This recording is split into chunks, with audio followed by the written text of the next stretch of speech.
La Segunda Guerra Mundial. Eventos, personajes, tecnología. Le doy la bienvenida a nuestro episodio del día de hoy. Episodio 176. La batalla de Berlín, el fin de la Alemania nazi.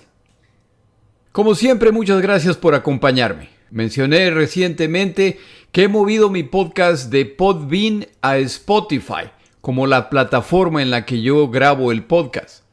Desafortunadamente, eso quiere decir que mi podcast ya no se escucha en Podbean. Si usted conoce a alguien que escucha mi podcast en esa plataforma, Podbean, sugiérale que pase a otra.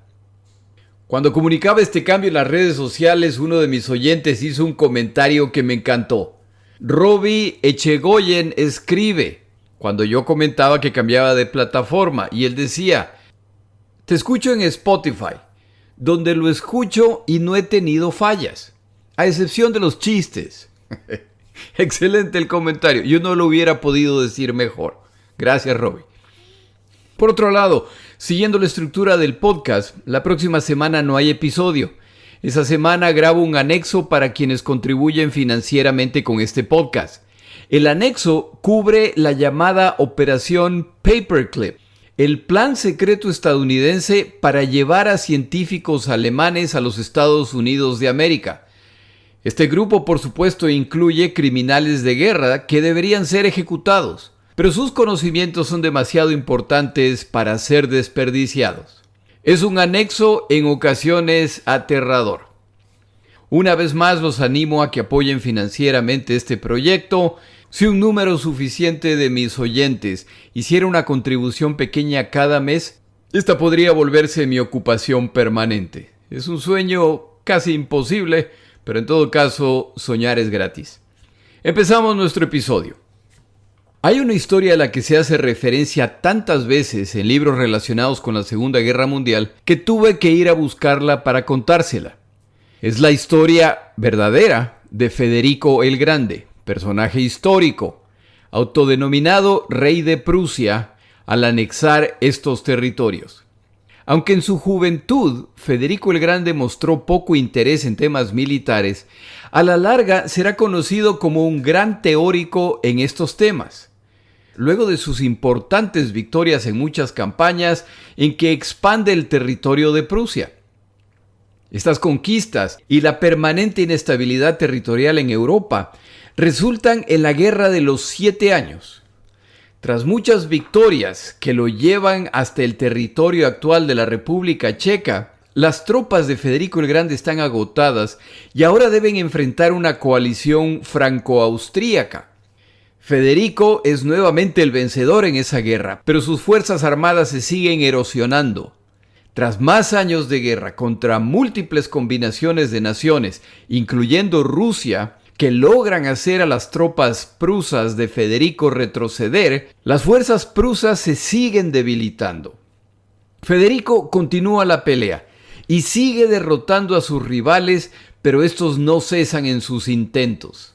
En 1760, Federico, cada vez que digo ese nombre se me viene a la mente, acúsalo con tu mamá. En fin, Federico, quien siempre prefería combatir desde el frente, se suma a la lista de bajas al ser impactado en el pecho por una bala que ya había perdido casi toda su potencia, por lo que no lo mata, pero lo lastima. En 1761, tanto prusos como sus enemigos están agotados, por lo que no hay mayor actividad militar en ese año, pero los rusos siguen avanzando hacia Berlín, y la caída de Prusia es solo cuestión de tiempo. Para 1762, el propio Federico reconoce que hay que tratar de salvar algo de territorio para evitar desaparecer como nación. El fin para Prusia se acerca. Dejamos por el momento esa historia ahí. Le cuento otra historia. Esta la relaté en uno de los anexos para quienes me apoyan financieramente. Comercial subliminal ahí. Ese anexo se llama El ocultismo en la Alemania nazi, tema que siempre me pareció irrelevante, pero que resulta no lo es. En ese episodio relato lo siguiente. El autor William Shirer corresponsal estadounidense en Alemania a partir de 1934 y corresponsal de asuntos europeos por muchos años, escribe el libro Ascenso y caída del Tercer Reich en 1960. Libro basado no solo en la experiencia como corresponsal, sino en los miles de documentos que los aliados capturan luego de la caída de la Alemania nazi. Con esta documentación, Scheirer escribe este libro que más de 60 años más tarde sigue siendo considerado una autoridad respecto a la Alemania nazi. Le recomiendo este libro, con una breve advertencia, y es que William Scheirer suele citar a los comandantes alemanes que sobreviven la guerra y que él entrevistó para su libro. Yo, basado en lo escrito por historiadores respetables, considero lo escrito o declarado por estos señores como poco o nada válido. Simplemente buscaban excusarse personalmente culpando de todo a Hitler, y eso es vergonzoso. Ellos fueron parte integral de lo ocurrido, incluyendo los crímenes de la Alemania nazi, y debieron pagar las consecuencias, pero se libraron de hacerlo por razones que se explicarán al final de este podcast. En fin, lo escrito por Scheirer es muy respetable, ya que se basa, como lo dije antes, en documentación capturada a la Alemania nazi. Scheirer destaca un documento rescatado de los archivos de Himmler. Es el horóscopo de Hitler, el cual, de acuerdo al documento, fue escrito el 30 de enero de 1933, cuando Hitler asciende al poder, y en teoría, este horóscopo fue escrito por un astrólogo que no conocía a Hitler. El horóscopo de Hitler predice que una guerra se desatará en 1939. En otras palabras, predicción correcta. Habla de victorias alemanas hasta 1941. Nuevamente, predicción correcta. Entonces se producirán derrotas alemanas a partir de esa fecha. También es correcto. Y las derrotas continúan hasta inicios de 1945, con las peores derrotas ocurriendo en abril de ese año. Todo esto, si usted está familiarizado con la historia de la Segunda Guerra Mundial, se ha cumplido. Regresamos momentáneamente a la historia de Federico el Grande. Dejamos esa historia en el punto en que la derrota de Prusia ya parece inevitable y se llega incluso a dudar de si la nación sobrevivirá. Entonces, en 1762, Elizabeth de Rusia muere repentinamente y su sucesor, Pedro III, tiene inmensas simpatías por los pueblos de habla alemana.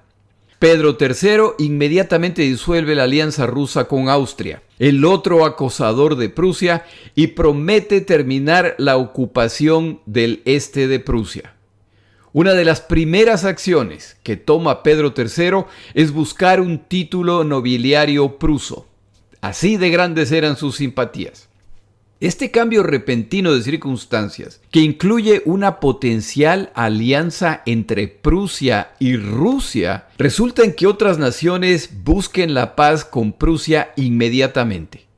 La derrotada Prusia ha emergido contra todo pronóstico intacta de esta guerra, y aunque las fronteras regresan a su ubicación antes del inicio de la guerra, la admiración por la combatividad de Prusia y la genialidad militar de Federico el Grande queda plasmada para siempre en las naciones de habla alemana. En realidad, la admiración es poco merecida, ya que Federico el Grande ha embarcado a su nación en una aventura militarista estéril del que salen con las manos vacías, quebrados y con su población masculina arrasada por la guerra. Pero este personaje se vuelve leyenda y será admirado por muchos, empezando por Napoleón Bonaparte.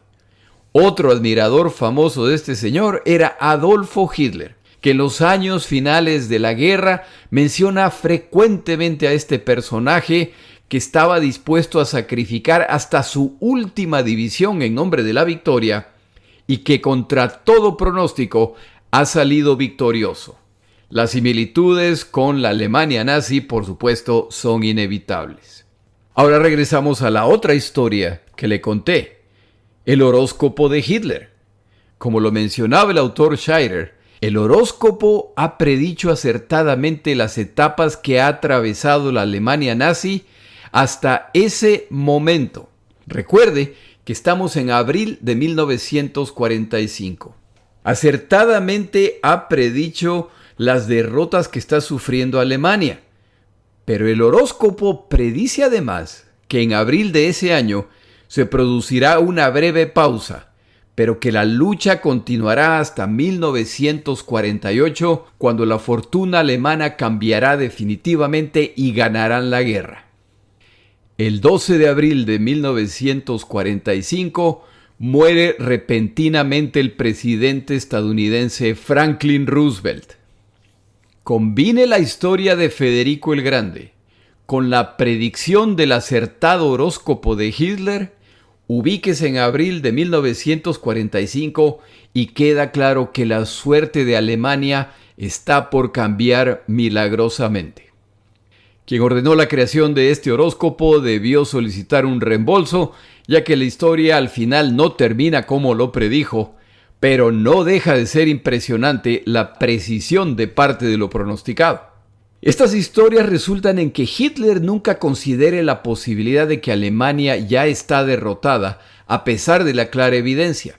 Al actuar así, Hitler le hace un favor al mundo y a la historia. Una nación que ya se sabe derrotada se dedica a destruir la evidencia de sus crímenes a medida que sus enemigos avanzan. Para el momento que esto se intenta en la Alemania nazi, la información, la documentación ya ha sido capturada por el enemigo. Esto permite conocer a la Alemania nazi como pocas veces ha sido posible conocer regímenes autoritarios. En este punto tomamos una pausa.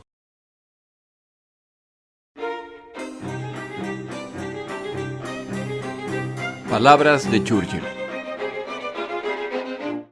El día de hoy traigo la segunda parte de las palabras de Churchill que inicié la semana pasada.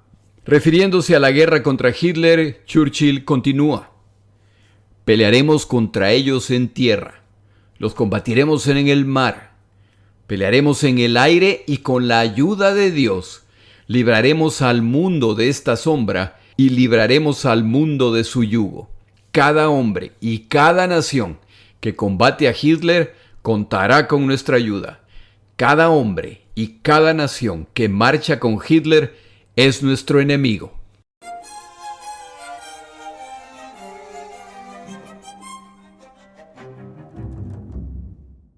El autor Robert Citino, en su libro The Last Stand, La Última Defensa, en que relata la historia del ejército alemán en la Segunda Guerra Mundial, relata lo siguiente. Para el 1 de abril de 1945, la ciudad de Berlín está rodeada desde el norte y desde el sur, y Stalin ordena a sus comandantes que regresen a Moscú para la planificación de los pasos finales. Esta reunión ocurre en el estudio de Stalin. Hay que concluir esto, ya que el avance de británicos y estadounidenses por el oeste se ha acelerado y la única nación con derecho a capturar Berlín, en la mente de Stalin, es la Unión Soviética. Para este momento, los miembros de esta alianza aliada ya se encuentran llenos de sospechas entre ellos y sus intenciones, y las comunicaciones recibidas se ven con escepticismo. Por ejemplo, la comunicación de Eisenhower a Stalin, avisándole que los estadounidenses, que para este momento ya tienen el comando completo de lo que ocurre en el oeste de Alemania, no tienen entre sus prioridades la captura de la ciudad de Berlín. Eso es verdad, pero Stalin no sabe si es una mentira de Eisenhower para que la Unión Soviética se confíe y no avance. Por su lado, los británicos se enteran de esta comunicación una vez que ya ha sido enviada a Stalin. Es decir, que no han tenido ningún involucramiento en la toma de esta decisión. Churchill considera un grave error avisarle a Stalin que no planean tomar Berlín, ya que esto le cede toda la iniciativa. Y la posición de Churchill desde hace tiempo ha sido: mientras más al este nos encontremos con los soviéticos, mejor para todos. Stalin responde a la comunicación estadounidense confirmando la recepción del mensaje y menciona además que para la Unión Soviética tampoco es una prioridad la captura de Berlín. Apenas enviado el mensaje, inmediatamente ordena que se preparen planes para ocupar Berlín a la brevedad posible. En la Junta de Planificación se encuentran Antonov, recientemente nombrado como miembro del alto mando militar, Konev, a cargo del primer frente de Bielorrusia que ataca el sur de Alemania, y Zhukov, cuyas fuerzas avanzan directamente hacia Berlín. Zhukov es el comandante reconocido como pieza fundamental de la victoria que está por concretarse. Es quien ha comandado la derrota de los japoneses en un enfrentamiento previo al inicio de la Segunda Guerra Mundial. Es quien ha estado a cargo de la defensa inicial de Leningrado, en que resisten contra toda probabilidad. Es quien ha sido llamado a Moscú para defender la capital cuando los alemanes ya se acercaban. Es uno de los planificadores principales de la batalla de Stalingrado y del avance permanente soviético. Se ha ganado el honor de ser el primero en ingresar a Berlín. Stalin ordena a Zhukov y Konev que preparen el plan de la ofensiva final contra Berlín. Deben tenerlo listo en 2 o 3 días para ser presentado al alto mando para aprobación final. Pasan estos días y el plan está listo. Rokossovski atacará desde el norte, Zhukov desde el este en línea recta hacia Berlín y Konev desde el sur. Esta será la ofensiva soviética más grande de la Segunda Guerra Mundial. A cada grupo se le ha asignado claramente su sector de responsabilidad. Stalin revisa los planes y al día siguiente llama a una reunión definitiva para la aprobación final.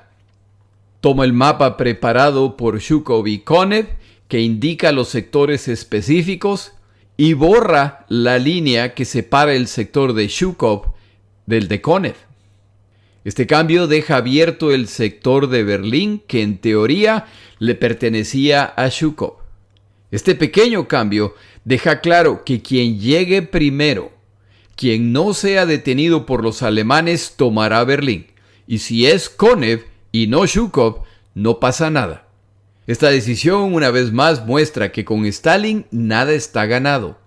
Hay que merecerlo vez tras vez y por supuesto que a Zhukov y a Konev les gustaría obtener el premio mayor y definitivo de esta guerra.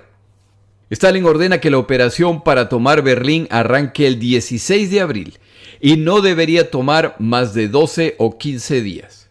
Esta exigencia es exagerada, sobre todo para las fuerzas de Rokossovski que todavía combaten en el norte. Algo similar le ocurre a Konev, pero estas son las órdenes de Stalin y la única opción es cumplirlas. En este breve periodo de preparación, los soviéticos amasan 18 ejércitos, es decir, más de 2,5 millones de combatientes, 41.600 piezas de artillería de todo calibre, 6.250 tanques y 7.500 aviones, entre cazas, bombarderos y transportes. Y para este momento de la guerra, los soviéticos ya son maestros de la coordinación de fuerzas masivas y tal como sus aliados al oeste, son capaces de coordinar ataques de distintas armas, aviación, con blindados, artillería e infantería. El desafío para los comandantes soviéticos es el poco tiempo que se les ha dado para tener todo esto listo. En el bando alemán, el general Gotthard Heinrici ya ha reemplazado al inepto Himmler, nominado para la defensa de Berlín por Hitler, no por su capacidad militar, que no tenía ninguna, sino por su obediencia ideológica. Heinrici tiene la tarea de cerrar los múltiples huecos con lo que pueda, pero es un especialista en defensa a quienes sus tropas llamaban a sus espaldas, por supuesto, nuestro pequeño bastardo. Divide sus grupos de combate para enfrentar los 3 avances soviéticos. Como es conocido, el defensor tiene la ventaja sobre el atacante, ya que es él el que ha preparado posiciones defensivas. En condiciones ideales han practicado la defensa y sobre todo no tienen líneas logísticas que defender al tener, nuevamente en teoría, todo lo que necesita para la defensa ahí. Debe resistir a los atacantes que son quienes tienen que tomar todos los riesgos. Pero todo eso es verdad asumiendo fuerzas de similar potencia, y ese ya no es el caso del ejército alemán. Y los soviéticos vienen con toda la impresionante potencia previamente descrita y con todas las líneas logísticas necesarias para esta campaña. Los alemanes cuentan con muchos menos tanques y piezas de artillería, y un limitado número de obuses para estos, por lo que los defensores saben que la defensa de Berlín no durará mucho. El fatalismo ya se apodera de ellos. Un oficial alemán declara a sus comandantes de batallón: se les ha ordenado defender el frente a toda costa. Ustedes son responsables. Si unos pocos soldados echan a correr, dispárenles. Si son muchos los soldados que echan a correr y no logran detenerlos, entonces lo mejor será que ustedes se peguen un tiro. La batalla de Berlín ocurre en 3 fases. La primera es el ataque de las fuerzas de Zhukov el 16 de abril, el cual no sorprende a nadie. Estaba claro que así se produciría el ataque soviético. El ataque se inicia a las 3 de la mañana, con fuego de 9.000 piezas de artillería. El plan ya es el tradicional plan soviético para este momento. 30 minutos de bombardeo incesante, seguido por una gran carga de infantería en puntos débiles del frente.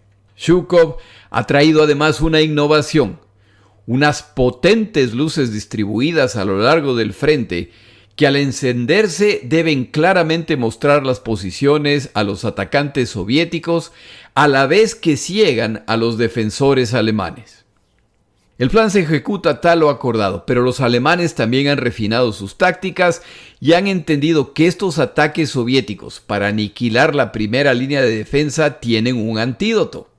Si el comandante alemán anticipa acertadamente el momento aproximado del inicio del ataque de artillería soviético, entonces debe ordenar a sus fuerzas que abandonen esa línea de defensa, se refugien en la segunda línea hasta que termine el bombardeo y entonces apresuradamente regresen a las posiciones arrasadas por la artillería soviética. Este ataque ha creado incontables posiciones defensivas perfectamente camufladas. Si esto se hace con discreción, y a las 3 de la mañana esto es mucho más fácil, entonces los atacantes soviéticos se llevarán una desagradable sorpresa durante este avance que debía ser sencillo. Heinrich ha anticipado adecuadamente el momento del ataque soviético. Despacha sus tropas a tiempo para recuperar la línea de defensa luego del bombardeo y están listos para el avance de la infantería y blindados soviéticos. Cuando los soviéticos avanzan, incluso las potentes luces traídas por Zhukov les juegan una mala pasada.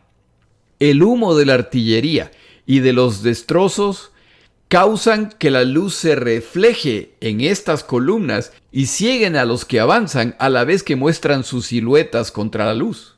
Los atacantes sufren una gran cantidad de bajas.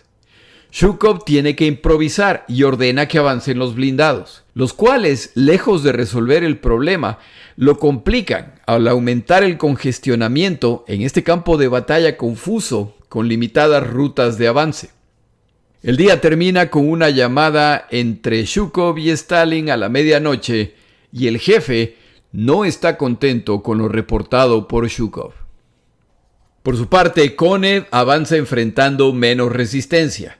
El cruce del río Neisse se complica debido a que los alemanes destrozan los puentes, pero con la abundancia logística que ya disfrutan los soviéticos, cruzan el río en más de 100 puntos distintos, por lo que esta línea de defensa alemana se transforma en una coladera en que los defensores alemanes de repente son atacados desde distintas direcciones, incluyendo la retaguardia.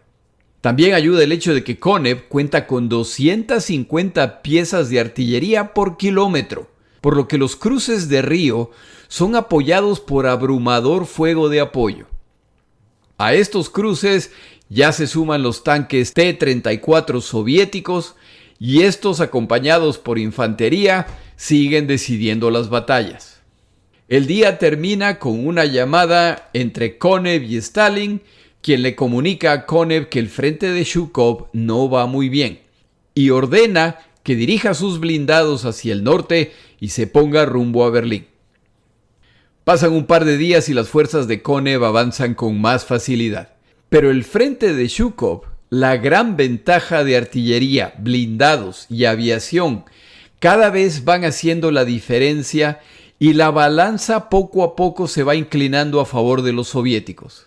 Avanzan con precaución ya que el frente norte, a cargo de Rokossovski, no ha llegado, por lo que en este avance está desprotegido su flanco derecho. Para el 20 de abril, la resistencia alemana colapsa cuando el sector de Bernau cede y esta ruptura del frente se combina con la llegada ahora sí de Rokossovski por el norte, lo que quiere decir que los defensores alemanes serán machacados desde los dos flancos. La caída del sector es inminente y Zhukov ya no tiene que preocuparse por su flanco. Para este punto las fuerzas de Zhukov han sufrido alrededor de 30.000 muertes en el avance. Pero esto no es algo que alguna vez haya detenido a Zhukov. Con el frente roto y con la posibilidad de avanzar en terreno abierto, ya no hay nada que pueda detener a los blindados y la infantería soviética. Quienes lo intentan pronto enfrentan no solo los ataques de estas fuerzas, sino ataques de artillería y de la aviación soviética. El 21 de abril, Zhukov tiene el honor de ser el primero en bombardear Berlín. Lo hace al rango máximo utilizando sus baterías de 203 milímetros, verdaderos monstruos. Konev, por su parte, sigue el avance hacia Berlín y su operación avanza sin problemas. Tanto así que el 21 de abril sus tanques llegan a Zosen, donde se encuentra el centro de comando del alto mando militar alemán, y las tropas soviéticas han avanzado tan rápida y sorpresivamente que a la distancia al llegar a estos edificios simplemente pueden ver al personal militar escapando a la carrera de los edificios. Al ingresar los soviéticos, las distintas máquinas siguen encendidas, los teléfonos suenan, todo está en orden. Los que han escapado han tenido apenas tiempo para hacerlo. Un tremendo logro soviético. Konev ya está a 12 kilómetros de Berlín. Este doble avance soviético ya ha partido la línea de defensa principal alemana en 3 partes, y su avance por detrás de la línea principal va a resultar en que o los defensores se repliegan o son atrapados en bolsas de combatientes, y cuando ese es el caso, la artillería y aviación soviética se encargan de destrozar a los atrapados. Es la consumación de la guerra relámpago. La mayor parte de los defensores alemanes no lograrán replegarse, y solo unos pocos podrán sumarse a la defensa de Berlín. Para este momento, Hitler ya da órdenes absurdas de ataques y contraataques, e informa de la llegada de fuerzas que ya no existen o están atrapadas en otros puntos del frente. La batalla de Berlín se combate en realidad sin la participación de Hitler, que ya permanece permanentemente escondido en su búnker. Del 22 al 24 de abril, las fuerzas soviéticas ya convergen sobre Berlín, lo que inicia la segunda parte de esta batalla. Las fuerzas de Zhukov, que finalmente han logrado avanzar libremente hacia el oeste e incluso el norte de Berlín. Las fuerzas de Konev han llegado por el sur y ya se ha formado la gran pinza para rodear a Berlín. Por el lado alemán, las fuerzas que han logrado escapar de los soviéticos llegan a Berlín y el general Weidling, comandante de estas fuerzas, es inmediatamente llamado al búnker de Hitler, quien planea enjuiciarlo y ejecutarlo inmediatamente como escarmiento para otros que consideren retirarse del frente. Weidling, ignorando las advertencias de sus oficiales de que escape inmediatamente, se presenta ante un Hitler furioso. Este comandante describe la situación y el contexto de sus decisiones. Hitler lo contraexamina como si fuera un juicio y Weidling es capaz de responder a todas las preguntas. Hitler queda muy impresionado y no solo que cambia de opinión, sino que lo nombra comandante de las fuerzas de defensa de Berlín. Weidling más tarde confesará que de haber sabido que eso ocurriría, hubiera preferido que le peguen un tiro. Inicia su tarea informándose de las defensas existentes, las cuales son un verdadero desastre. En teoría, la defensa de Berlín se iniciaba en los suburbios. La siguiente línea son los barrios periféricos. La última es la ciudadela, en la que se encuentran los edificios gubernamentales y el centro de la ciudad. Es aquí donde se encuentra el búnker en el que Hitler se ha refugiado desde inicios de año. Weidling estima que se necesitarán al menos 8 divisiones del ejército y la mayor parte de los combatientes con los que él contaba en este momento están muriendo en las afueras de Berlín, rodeados por los soviéticos. La defensa se deberá hacer aprovechando la inmensa destrucción causada en Berlín por los bombarderos aliados y los ataques de artillería de los soviéticos que avanzan. Estas ruinas se pueden utilizar para esconder pequeñas fuerzas que se ocultan en estos escombros. El combate urbano tiene la ventaja, como lo descubrieron los alemanes en Stalingrado, de que el avance del atacante es lento. Es imposible anticipar la ubicación de los defensores al ser cada pila de escombros, cada puerta entreabierta, cada ventana rota, una potencial posición donde se oculta un atacante. En este campo de batalla, la artillería, la aviación y los blindados juegan papeles secundarios. Es además un campo de batalla despiadado en que se mata a corta distancia. Weidling intenta parchar el frente con las pocas tropas experimentadas que han escapado, pero no cuenta con las suficientes. El resto deberán hacerlo las unidades de emergencia constituidas por combatientes que en condiciones normales nunca hubieran sido considerados para esta tarea. No tiene ninguna confianza en las tan publicitadas juventudes hitlerianas. Muchachos entrenados para el uso de un arma de un solo tiro, el Panzerfaust. Rústica bazooka descartable de devastador poder destructivo cuando era bien utilizada. El atacante, sin embargo, sabía que en cuanto su posición era delatada por su disparo y dada la corta distancia desde la cual debía atacar, una vez disparado a su carga, su muerte era inevitable. Weidling espera a su comandante más cercano, Georg Scholze, para asignarle un sector, pero se entera de que al ingresar a Berlín, Scholze se ha enterado de la muerte de su esposa y de 4 de sus 5 hijos en un bombardeo aliado. Las noticias son demasiadas para Scholze, que opta por pegarse un tiro. Un trágico recordatorio para Weidling de la inutilidad de la batalla para la que se están preparando. Weidling sigue intentando preparar la defensa, pero los atacantes soviéticos ya llegan, mientras las tropas alemanas apenas buscaban refugio. El 24 de abril ya llegan las tropas de Zhukov y de Konev. Sus avances son precedidos por impresionantes ataques de artillería que pulverizan las líneas de defensa alemanas, en particular a los novatos que no saben cómo refugiarse en este tipo de ataque. Entre el 24 y el 28 de abril, los soviéticos ocupan el 90% de Berlín. La defensa, a medida que se acercan al centro, es encarnizada. La respuesta soviética es del mismo nivel. Aquí no hay treguas o prudencia, y el avance soviético no se detiene. Como este campo de batalla es el combate urbano en su máxima expresión, los soviéticos han puesto al mando de las tropas que ingresan primero a Berlín a Vasily Chuikov, héroe soviético responsable por la defensa de Stalingrado, en que los soviéticos resistieron a los alemanes a ultranza para a la larga causarles una de las derrotas fundamentales de la Segunda Guerra Mundial. El para este momento maestro del combate urbano Chuikov enfatiza el reconocimiento cuidadoso, el uso combinado de armas, evitar los espacios abiertos, nunca ingresar a un edificio sin antes haber destrozado el interior con fuego de ametralladora o granadas. Enfatiza el realizar operaciones las 24 horas del día para negarle el descanso al enemigo. Durante el día utiliza cortinas de humo que protegen a los que avanzan. Incluso con todas estas precauciones, Chuikov sabe que es el defensor quien tiene las de ganar, por lo que van a sufrir una gran cantidad de bajas. Pero eso nunca ha detenido a las fuerzas soviéticas. Al encontrar resistencia seria, La estrategia era simplemente llamar a la artillería para que destroce o demuela el punto de defensa.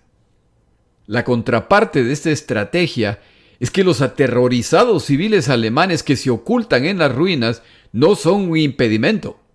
Si se destroza un edificio solo para descubrir que los ocupantes eran civiles, pues es una pena. Mejor ellos que combatientes soviéticos.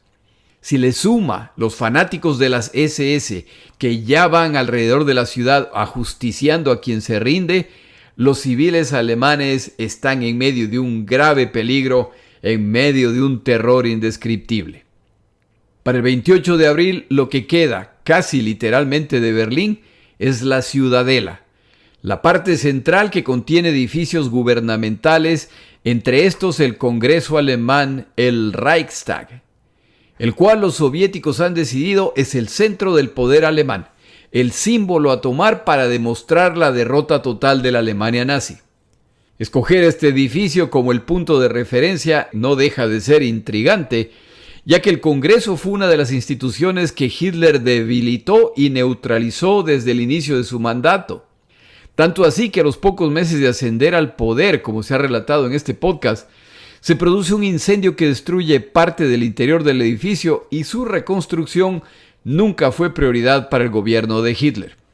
En todo caso, es el edificio más imponente de la zona, por lo que es escogido como el punto que marcará la victoria definitiva de las fuerzas soviéticas contra la Alemania nazi al izar ahí la bandera soviética, en una de las fotos más emblemáticas de esta guerra. Se inicia así la etapa final de la batalla de Berlín, y uno de los objetivos principales es encontrar al cabo de la Primera Guerra Mundial, Adolfo Hitler, de ser posible, vivo. Los defensores alemanes que han llegado a la Ciudadela ya carecen de puntos de retirada. Es el final del camino y sus opciones son rendirse o morir. Esta mezcla de jovencitos que no deberían estar ahí, combatientes de la Primera Guerra Mundial que fueron llamados pero ya son demasiado viejos para estas tareas, soldados profesionales, extranjeros miembros de las SS y combatientes regulares se preparan para el fin. Pero esta concentración final hace que los defensores acumulen fuerzas que no harán sencillo su destrucción, y quienes han llegado a este punto lo han hecho por su convencimiento con la causa.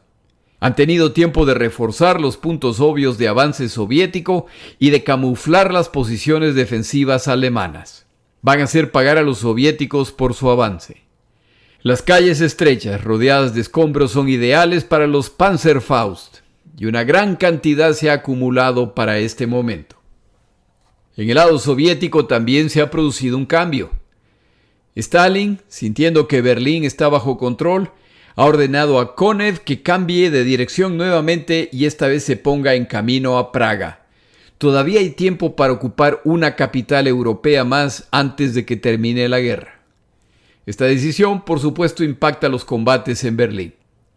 Los últimos días de la batalla de Berlín son cruentos, ya que las fuerzas de los dos bandos se concentran en un área cada vez menor, en que la opción principal es el combate cuerpo a cuerpo, habitación por habitación, escalera por escalera, edificio por edificio.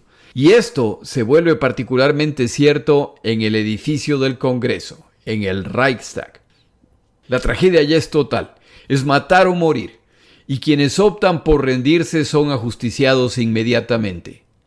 A medida que avanzan las fuerzas soviéticas, van descubriendo centenas. El autor Chitino especula si en realidad fueron miles de cadáveres de soldados alemanes colgados de postes como advertencia a los cobardes o traidores que decidan rendirse. Las tropas fanáticas de las SS recorren las calles eliminando a quien se atreva a mostrar una bandera blanca, no importa si es civil o militar. La infantería soviética avanza imparable, seguidos por los tanques y la artillería. Es el fin de la Alemania nazi y las tropas soviéticas marcarán este evento con una orgía de sangre y muerte en que la violencia, las ejecuciones y las violaciones alcanzan su nivel máximo. Estos combatientes soviéticos se suman a la lista de criminales de esta guerra. ¿Cómo anda el Führer? Hitler estaba plenamente consciente de lo que le esperaba ahora que la guerra termina con la derrota alemana y no tiene ninguna esperanza de que sobrevivirá. El 29 de abril recibe noticias perturbadoras respecto a su aliado Mussolini. Como se ha mencionado en otros episodios, para 1945 Italia ya ha capitulado. Mussolini fue destituido hace 2 años por el rey italiano y se encontraría en prisión o en el exilio de no ser por un audaz plan alemán en que lo rescatan y ponen como gobernante de un gobierno títere en el nombre de Italia. Mussolini se vuelve entonces la marioneta de Hitler que mejor hace lo que se le ordene o él y su familia, junto con el resto de Italia, la pagarán. La situación en Italia se deteriora, tal como en todos los frentes en los que combate Alemania, y a lo máximo que pueden aspirar estas fuerzas es a desacelerar el avance aliado. Mussolini entiende que está en un callejón sin salida, en que se le acaba el tiempo, no solo por el avance aliado que ya se acerca a romper las últimas defensas alemanas, sino por la guerra partisana que se ha desatado en Italia contra su gobierno ilegítimo. El 25 de abril, Mussolini decide por lo tanto escapar rumbo a la frontera suiza junto con la mujer que siempre ha estado con él, su amante. 2 días más tarde, el convoy alemán en el que viajan es detenido por partisanos comunistas italianos. Acuerdan con los alemanes que entreguen a todos los italianos que viajan con ellos y los dejarán continuar. Los alemanes acceden. Entre los italianos se encuentran Benito Mussolini y Claretta Petacci, la amante, quienes inicialmente no son reconocidos, pero al serlo son capturados. Y al día siguiente son ejecutados ante el temor de que se produzcan intentos de rescatarlos, como ya ha ocurrido en el pasado. A medida que la noticia de la muerte de Mussolini se esparce, la población exige confirmación del evento, por lo que se llevan los cadáveres de Mussolini y Petacci a Milán. Y en la Plaza Loreto, donde hace menos de 1 año el gobierno de Mussolini fusiló a 15 partisanos y ordenó que los cuerpos se dejen colgados como escarmiento para otros, ahora son los cuerpos de Mussolini, de Petacci y de 3 individuos más los que cuelgan de ganchos boca abajo para que la población tenga la oportunidad de agredir física y verbalmente a estos individuos. Cuando la masa ya se da por satisfecha y con la llegada de tropas estadounidenses, los cadáveres mutilados son descolgados y días más tarde enterrados en tumbas sin marcas. A los despojos de Mussolini les faltan muchas travesías antes de llegar a su sitio de descanso final. El 29 de abril le llegan estas noticias a Hitler. Y si alguna duda le quedaba, ya Hitler sabe que no puede ser capturado vivo o le espera la misma o peor suerte. Pero esto va más allá. Su cadáver no debe ser encontrado o le harán lo mismo o peor que lo que le han hecho al cadáver de Mussolini. Adolfo Hitler entiende que es hora de tomar una decisión. En el siguiente episodio en 2 semanas, Victoria en Europa. Mi nombre es Jorge Rodríguez. Gracias por acompañarme. Para información adicional respecto a este episodio, las notas de este podcast, que incluyen la narración de este episodio, así como acceso a resúmenes, videos, documentales y materiales adicionales gratuitos disponibles en el Internet, por favor vaya a Amazon y busque el libro La Segunda Guerra Mundial, Eventos, Personajes, Tecnología. Al comprar estas notas me ayuda y me apoya financieramente. Puede encontrar información adicional en mi página web, lasegundagm.com.